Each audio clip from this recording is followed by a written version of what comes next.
Hello everybody and welcome back once again to Let's Play Star Wars Knights of the Old Republic. Last time we left off we did some swoop bike racing, took part and lost some money, but overall we ended up positive, which is nice.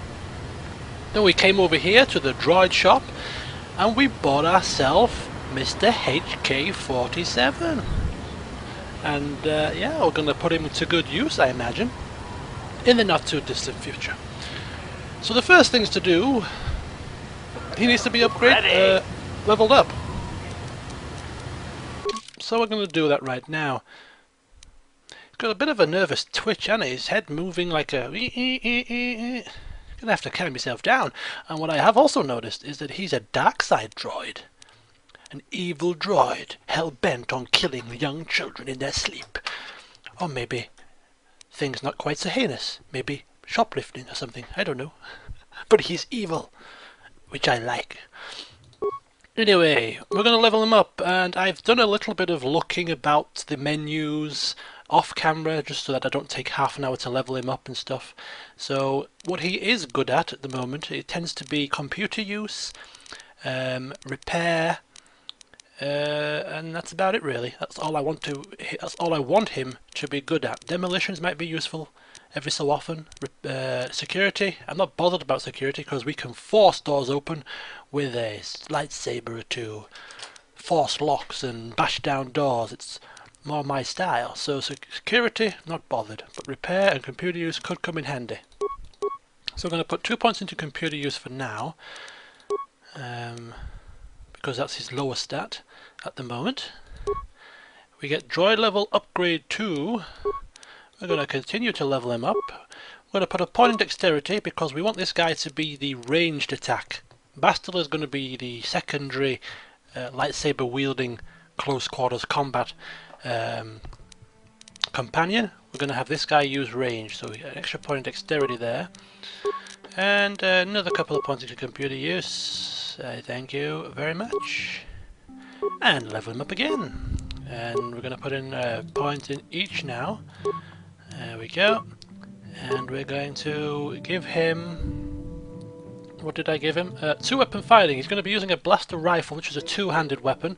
So 2-weapon fighting improves his chance to hit. So we're going to give him that. Okie dokie. And level up one more time. And we're going to give him computer use and repair.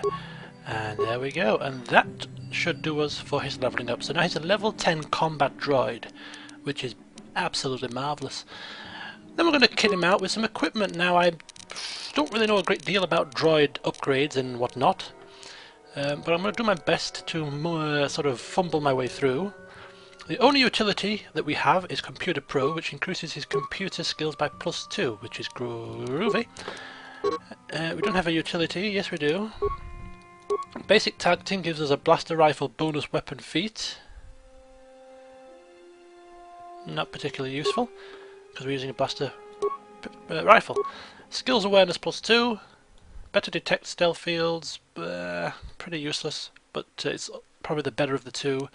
So if we're going to go to the droid shop, I'd say we need to look out for some decent sensor abilities because these two are pretty useless.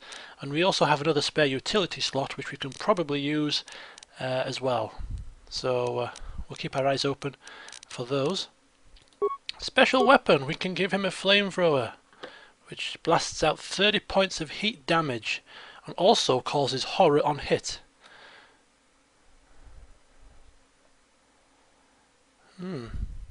DC 15 save for half damage. Target 7 level and higher, ignore the horror effect. Short range, 1 charge. So we get 10 uses out of this. So we're going to put the flamethrower in one hand and the shield disruptor, which is good against droids and shields, in the other. Armor plating level 2, which gives us defense bonus of 4, but so does this. But this is lighter plating, so maybe allows for more maneuverability. So we'll use that for now. We have a couple of energy shields. Class 2 level energy shield or environment shield. Energy shield gives us deflection against energy for 200 seconds. Environment shield gives us 20 points total, but it deflects energy, sonic, cold and heat. So it's got more defenses, so it's less points but more defenses, so we'll go for that, and that should be it. It's actually easier to upgrade droids than it is to upgrade normal people. Anyway, there we go. HK-57, done. I like him. Yes? I like him. I think we're going to talk to him as well. Statement. HK-47 is ready to serve, Master. Yes. You don't need to call me Master. Yes, you do. I think Valdrin really likes the fact that he's being called Master. Gives him a sense of power. Yeah. I'd like to know more about your functionality. Statement. I know some elements of my functionality, Master, but not all. Are you serious? You don't know your own functionality? I thought you said that removing your restraint bolt would restore your memory. Qualification. I suspected that it might, Master, but without memory, I had no way of knowing whether or not I knew that was true. So you lied to me? Qualification. Not so much, Master. I spoke out of ignorance. I assumed the Ithorian was responsible for my memory loss. That does not mean I am not a fully loyal droid willing to serve its master. Right, Master? How can you not know past your own functionality? Answer. There have been numerous repairs and tampering made to my system, Master. Several systems are not operating as they should be. The fact that my memory is incomplete may be due to meatbag incompetence, or something else I am unaware of. And is there any way to repair this minor irksome problem? Answer. Some of my motor functions can be safely repaired, Master, but anything in relation to my memory core is extremely sensitive. I have safeguards installed to protect that core that I cannot deactivate. It is not impossible that other, lesser memory functions could be restored, however. So, can I restore your memory? Come on, you're bamboozling me here with your constant statements and answers. Answer.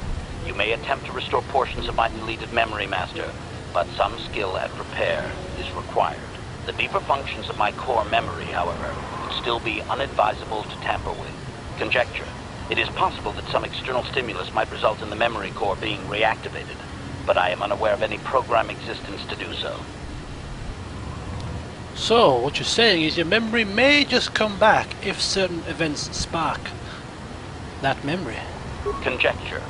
There may be hidden programming that awaits certain conditions to reactivate my memory core, Master, but there is no way to know. It is quite possible that tampering has simply erased my core permanently. If that is so, a meatbag will surely pay. A meatbag? What the hell's a meatbag? A human? Okay. Well, I think we've covered his memory enough, to be brutally honest. We're just going in circles. So what can you tell me? Observation. I am sure you are aware of the majority of my skills, Master. I can handle various sorts of heavy weaponry with ease. My physical abilities are well above those of your average meatbag, as are my sensor functions. An assassin, if you would. An assassin, eh? That sounds pretty useful. Caution, shh, Master. Such a function in a droid is highly illegal. Oh, don't worry, my friend. I won't be telling anyone anytime soon. Commentary. Good, for I would truly hate to be turned into spare scrap, Master. That would be a waste of my genius engineering. Answer. My assassination functions are currently non-functional, having been deactivated by the meatbag Ukalaka on Tatooine.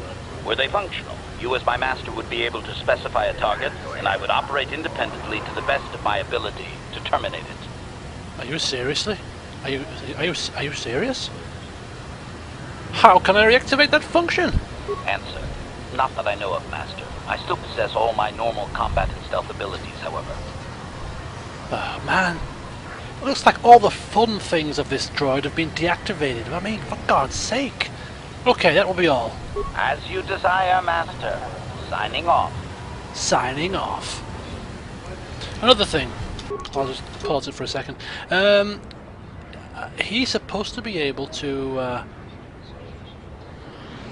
translate certain languages, is that right? Because I'm going to go to the gates very shortly to speak to a Jawa, and this thing is supposed to be able to translate for me, so I'm wondering if he would be able to translate the language of that stowaway on my ship.